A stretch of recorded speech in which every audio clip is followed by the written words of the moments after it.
Come per molte opere siciliane ci sono voluti parecchi anni, anzi decenni, ma finalmente è arrivato il giorno del taglio del nastro e l'apertura della strada che collega la zona industriale di Agrigento con Aragona e immette sulla statale per Palermo.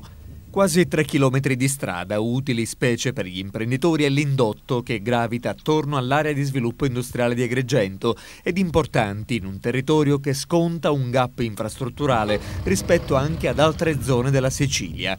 All'inaugurazione della bretella, presenti tra gli altri il presidente dell'ASI Stefano Catuara, il sindaco di Aragona Alfonso Tedesco e i parlamentari nazionale e regionale Pippo Scalia e Roberto Di Mauro.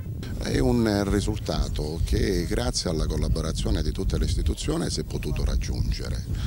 Tutti coinvolti in questa vicenda si è impiegato del tempo perché erano molte le autorità che dovevano assumere un provvedimento.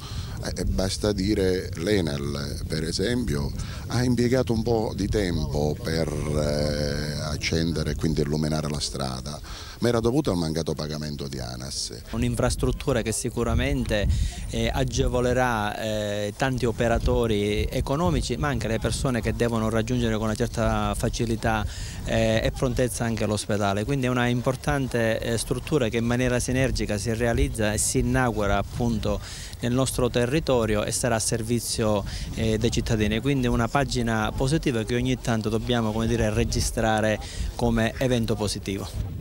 E sulla statale 640 Agrigento-Caltanissetta proseguono i lavori e prima di Natale sarà riaperto al traffico il primo tratto da Contrada Petrusa in poi e si pensa nel frattempo alla 189 Agrigento-Palermo. Sarà realtà anche quella, affermano fiduciosi Pippo Scalia e Roberto Di Mauro, progetti e auspici del presidente dell'ASI Catuara. Questa politica è tanto attaccata, tanto denigrata in questi anni, comunque sta dimostrando di poter portare a compimento alcune opere importanti.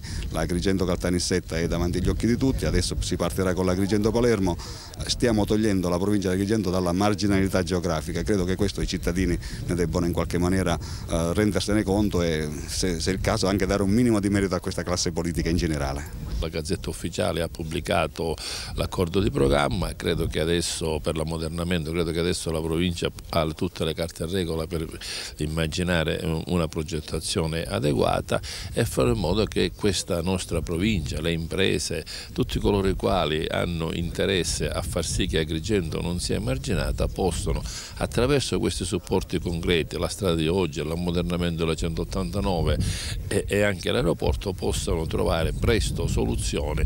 La caserma dei Vigili del Fuoco è già pronta e possiamo consegnarla, così come ci auguriamo di completare i lavori dell'asse urbano, sono lavori in corso, così come ci si augura di completare i lavori sulla diga Consolida, ma anche il centro fieristico e migliorare, così come si vede, anche l'arredo urbano all'interno dell'agglomerato. Parlo già di progetti finanziati con gara in corso.